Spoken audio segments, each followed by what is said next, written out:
LG কোম্পানির খুব সুন্দর একটা মডেলের এসি। এই মেশিনটা রিইনস্টল হবে। তো যেখানে মেশিনটা আছে সেখানে খুব পায়রার অত্যাচার। তোমরা আউটডোর দেখলে বুঝতে পারবে কীরকমভাবে নোংরা করে রেখেছে আউটডোরটা। যাই হোক, সার্ভিস করে আমি এসিটা ফিটিংস করব। এসিটার গ্যাস ব্যাক করে নিচ্ছি, আমি মিটার লাগিয়ে গ্যাস ব্যাক করব, কারণ আমার কাছে মিটার আছে। পারফেক্ট গ্যাস ব্যাক করার জন্য মিটারটা অবশ্যই দরকার। আর আমি এসেছি মেশিনটা খুলতে গোড়াবাজার, বহরমপুর গোড়াবাজারে। ফ্ল্যাটে আছে, সেখান থেকে বাড়িতে যাবে মেশিনটা। মেশিনে ঠিকঠাক গ্যাস আছে।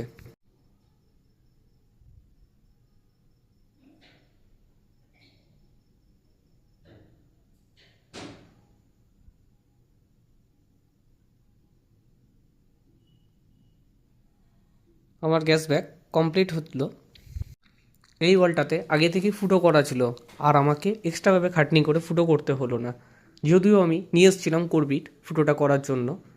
দেখো, ইনডোরটা ঝুলে গেছে, আর আউটডোরটা পজিশন, আউটডোরে এর আগে একটা এসি বসানো ছিল, সেখানে আউটডোরটা বসবে। দেখতে পাচ্ছ ইনস্টলটা কেমন হয়েছে, তোমরা অবশ্যই একটা কমেন্ট করে বলবে।